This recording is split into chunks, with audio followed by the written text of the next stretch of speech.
পুঁজিপতি বনিয়াৰ হাতোৰাত নিচিহ্ন হোৱাৰ পথত কছাৰী সাম্ৰাজ্যৰ অস্তিত্ব। পুঁজিপতিৰ কুপদৃষ্টিৰ বাবে নিশেষ হোৱাৰ পথত নুমলীগড়ৰ ঐতিহাসিক ৰৌদুৱাৰ বিল আৰু পিটনি। ঐতিহাসিক সমল দখলমুক্ত কৰি সুৰক্ষিত কৰাৰ স্বাৰ্থত একত্ৰিত হৈছে এইবাৰ নুমলীগড়ৰ স্থানীয় ৰাইজ আৰু দল সংগঠন। বুৰঞ্জী প্ৰসিদ্ধ নুমলী কুঁৱৰীৰ অস্তিত্ব আৰু নুমলীগড়ৰ নাম জীয়াই ৰখাৰ স্বাৰ্থত শনিবাৰে নুমলীগড় তিনিআলিত কেইবাটাও দল সংগঠনৰ উদ্যোগত তথা স্থানীয় ৰাইজৰ সহযোগত অনুষ্ঠিত হয় এখনি গুৰুত্বপূৰ্ণ ৰাজহুৱা সভা।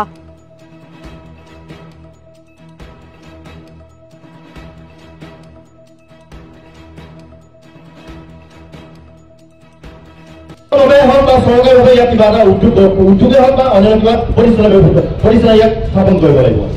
আমাৰ কথা আমি কৈছোঁ যে ইয়াত যিসকল ইতিমধ্যে চব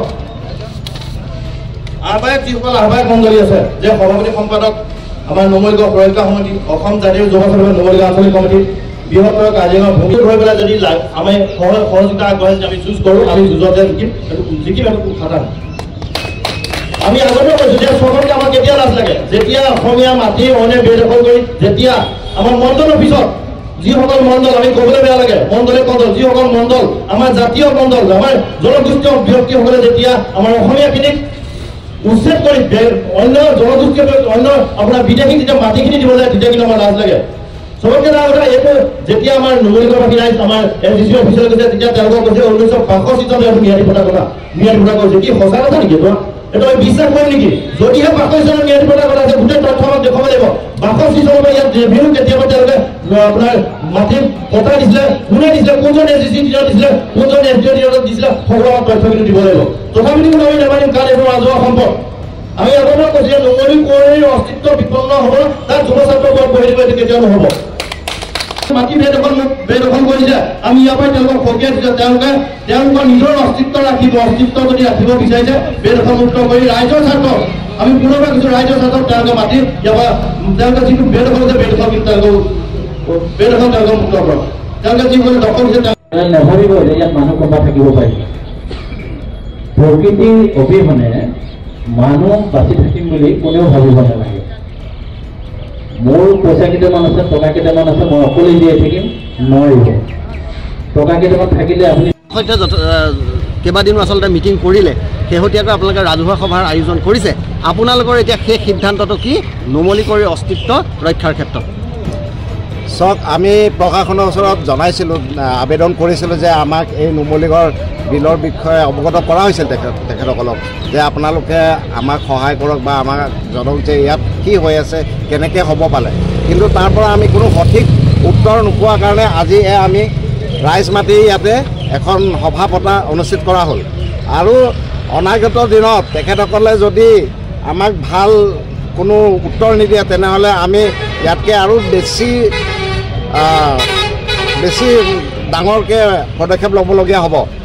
আৰু আপোনালোকে দেখি আছে যে এইখন নুমলীগড় বিল সাধাৰণ বিল নহয়, কাৰণ ইয়াতে আমাৰ কছাৰী ৰাজ্য আছিল, ইয়াতে আমাৰ কছাৰী আহোমৰ ৰণৰ ইতিহাস আছে, ইয়াতে আমাৰ কছাৰী আহোমৰ মিলনভূমি হয় এইখন।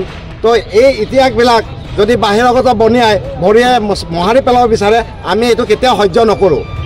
আৰু আজি দুজনমান মানুহৰ কাৰণে এটা সম্প্ৰদায়, মাৰোৱাৰী সম্প্ৰদায়টো টোটেলি বদনাম হৈ গৈছে। কিয়? আজি গোবিন্দ চৌধুৰী তেখেতে ইয়াতে ডাঙৰ হোৱা, ইয়াৰে পানী ইয়াৰে বতাহ খাই ডাঙৰ হোৱা মানুহ, তেখেতে কি নাজানে নেকি সেই পিটনিডোখৰৰ কথা?